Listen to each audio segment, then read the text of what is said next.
Tem pergunta que não deveria ser difícil de responder, né? Se você não está satisfeito com o técnico, por que você não manda ele embora na hora que é possível fazer uma boa contratação? Essa é uma pergunta que a diretoria do São Paulo precisa responder sobre a saída do Hernan Crespo. Bom, muito bem-vindo. Esse aqui é o canal Tricolaço para a gente falar das coisas do São Paulo Futebol Clube depois desse dia incrível onde aconteceu esse negócio inacreditável que foi a demissão do Hernan Crespo. Né? A diretoria do São Paulo anunciou hoje por volta de 14h que o Crespo estava demitido. Ninguém entendeu. Nem os repórteres que mais entendem de São Paulo, num primeiro momento, entendeu. Então, Gabriel Sá ficou vendido no começo, Eduardo Afonso ficou vendido no começo, André Hernan ficou vendido no começo. São os repórteres que mais entendem de São Paulo dos que eu conheço. Gente, o microfone está variando porque está complicado manter ele aqui. Eu acho que eu vou deixar ele aqui, ó. Vou deixar ele aqui, perto de mim, assim. Não tá dando para ouvir, imagina, porque não tá dando para pegar ele com a roupa aqui. O negócio é o seguinte. Depois de muito ir atrás dessas informações, esses competentes repórteres, sempre eles, foram os primeiros a darem alguma explicação para aquilo que estava acontecendo dentro de São Paulo.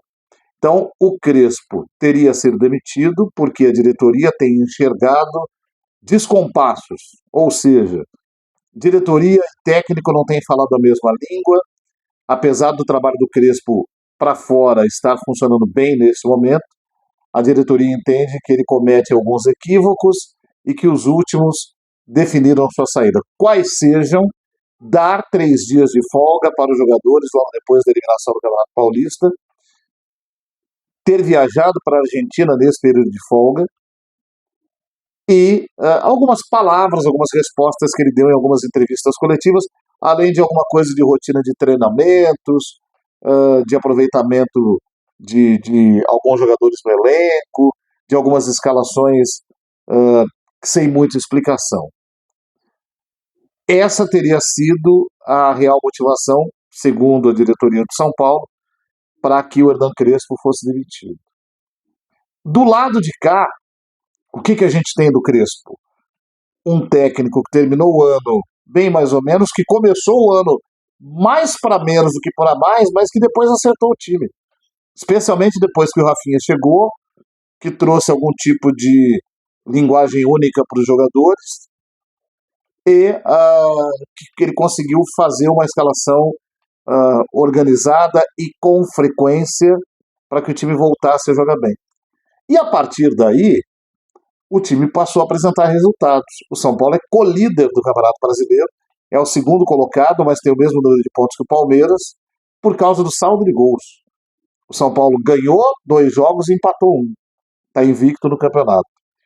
O São Paulo, que começou muito mal o Campeonato Paulista, depois se acertou, se classificou e foi até a semifinal.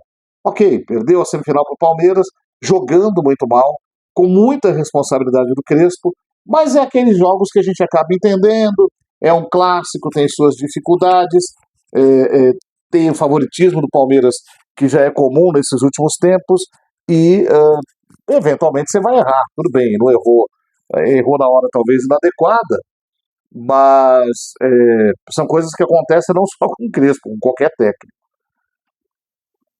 E aí, por causa disso, daqui do lado de fora, está todo mundo estupefato. Ninguém consegue entender a saída por causa disso. Então, vamos tentar listar algumas coisas que deixaram escapar, que não estariam funcionando. Por exemplo, teve aquela declaração do Crespo dos 45 pontos, aquela eu critiquei aqui, porque de fato eu também acho, um time como São Paulo, você não pode decretar que você não vai lutar por nada. Nem para a sua torcida e nem para os seus jogadores. Mesmo que você entenda que o time não tem condições de ir mais longe. Mas 2 coisas acontecem em clubes do tamanho de São Paulo. Você trabalha por mais que isso e você não diz que não vai fazer mais que isso. Se acontecer, você dá aquela explicação. A gente não teve condição de avançar mais que isso. Mas você tem que trabalhar por mais que isso. Isso, então, eu não discordo. Só que eu acho que depois dali houve entendimento e o São Paulo passou a trabalhar como um time que talvez fosse dar mais do que isso. Pode ser que agora não dê, mas no caminho em que estava indo, parecia ser um time fadado a dar mais do que os 45 pontos. O Crespo deu uma entrevista na ESPN Brasil, no Bola da Vez, onde, entre outras coisas, ele disse o seguinte, que para o São Paulo voltar a ser grande e ganhar títulos novamente, ia levar tanto tempo que talvez não fosse na gestão dele como técnico. Talvez só o próximo técnico fosse campeão com o São Paulo. Dizem que isso também não teria pegado bem, porque pareceu a declaração dos 45 pontos. Essa é a leitura que a diretoria teria feito.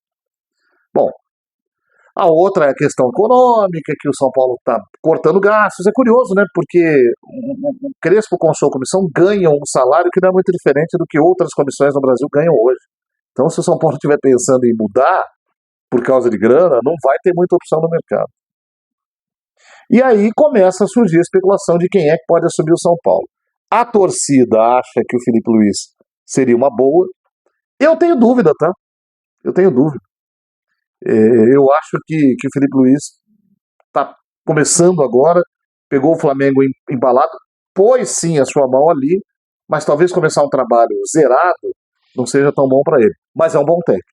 Não descarto que é o técnico brasileiro jovem mais competente da atualidade. Daria uma chance para ele? Eu daria, mas eu colocaria essas ressalvas. Só que, pelo que se apurou, o Felipe não vem, já teria dito não, tem outros objetivos, quer tentar mesmo para a Europa, enfim. E aí sobrou o Roger Machado. Porque tem o Fernando Diniz, que é aquela história, o Fernando Diniz saiu de modo polêmico e tudo, e aí fica sempre aquela coisa, pô, o que será que o Diniz teria feito a mais no São Paulo? O problema é que o Diniz está em péssima fase. Péssima fase. Eu digo isso porque quem me conhece sabe, inclusive, que eu gosto do Diniz. E eu já defendi a contratação do Diniz. E ainda é um técnico que eu acho que tem uma história para terminar no São Paulo de verdade. De verdade. Mas eu entendo que, especialmente depois da passagem pela seleção brasileira, ele entrou numa fase horrorosa. O trabalho dele foi muito ruim na seleção brasileira e a fase atual dele é horrorosa. Horrorosa. Não acredito que ele pudesse dar certo. Hoje. Não acredito. Acho que ele está numa maré. Não é só de azar que a gente está falando, não acho que seja azar. É uma maré profissional ruim. As ideias dele que já precisavam ter, digamos assim, evoluções periódicas, estacionaram de vez. Ele não consegue colocar em prática nem aquilo que ele já acreditava antes. Tem ido muito mal hoje. E acho que o São Paulo também não vai tentar, porque sabe que a rejeição é grande. Outros técnicos, talvez estrangeiros. Mas tem uma história, que eu queria falar disso depois, de que Rui Costa, a diretoria de São Paulo, a cúpula atual de São Paulo, gosta da ideia de um técnico brasileiro. Então não vai correr atrás de estrangeiros. O que eu acho ruim. Porque a questão com o técnico brasileiro não é o fato de não valorizar o produto nacional. É porque os técnicos brasileiros estão em péssima fase. Péssima fase. Quem está bem? Os velhos estão parando e também já não apresentavam mais nada.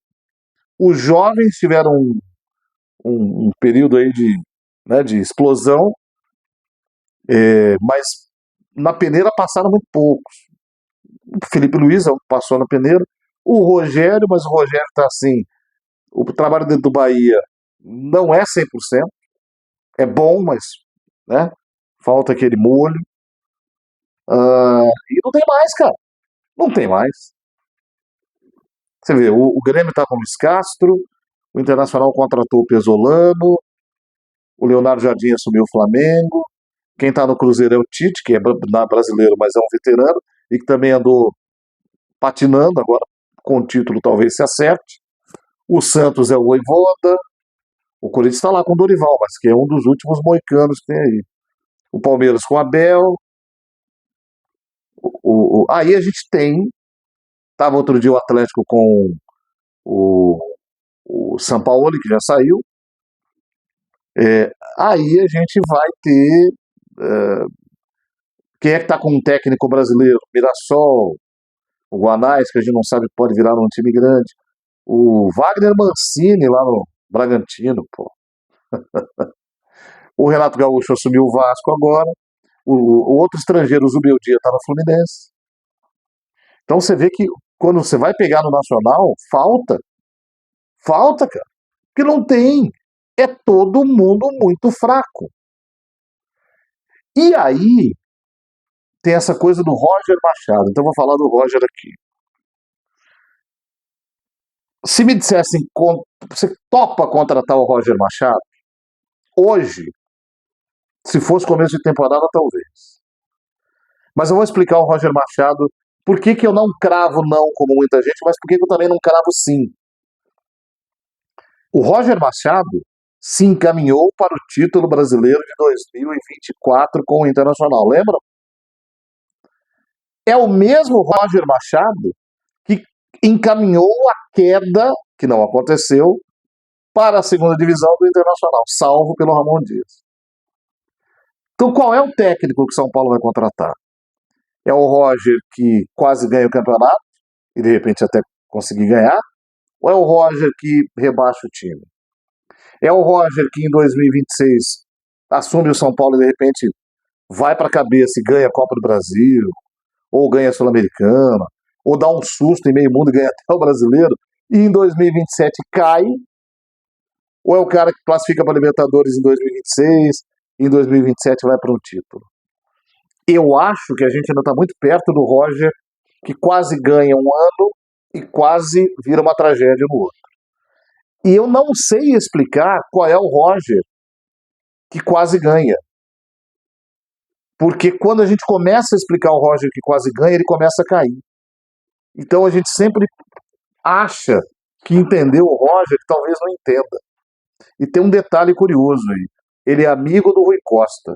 O Rui Costa é o cara que reclama dessas declarações do Luiz Gustavo no ano passado, me parece que do Crespo nesse ano. Então parece uma grande operação para ajudar um amigo. Eu não gosto disso.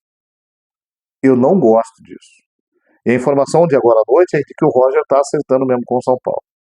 Deve ser apresentado ainda nos próximos dias. Então é assim, se vier, vou abraçar, vou torcer, quinta-feira vamos embora para cima da Chapecoense.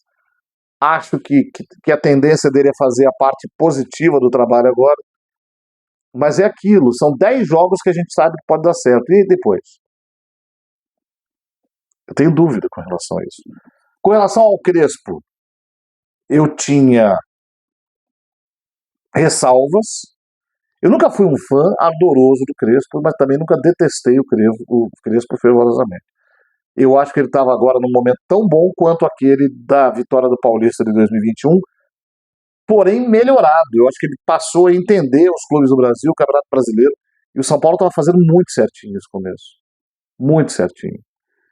E eu acho que o que pode pesar contra o Roger é um pouco de falta de. Eu não vou dizer falta de humanidade, porque o Roger não é um cara desumano, ao contrário disso. Mas eu acho o Roger cientista demais. Sabe o professor Pardal, que a gente brinca tanto? Que se criou para definir técnicos, né, que elaboram demais e tal. Que é uma maldade, porque técnico elaborar é bom. Mas eu acho que tem quem elabora demais. Eu acho que o Roger elabora demais. Né? Ele quer ser autoral, criar, passa por aqui e lança lá e entra aqui, e é X zagueiros, é X atacantes e tal. Isso pode ser ruim. Não vou me desesperar. Acho que a gente tem que dar toda a força a ele. Mas eu acho que o grande resumo que a gente faz dessa história toda é: o São Paulo achou motivos para mandar o Crespo embora. Eu não concordo com nenhum deles. Mas pior do que achar o motivo é: o São Paulo fez tudo isso no timing completamente errado. Completamente errado. E agora a gente não sabe, a gente já não sabia antes o que pensar do futuro. Com o Crespo a gente tinha uma noção do que podia pensar.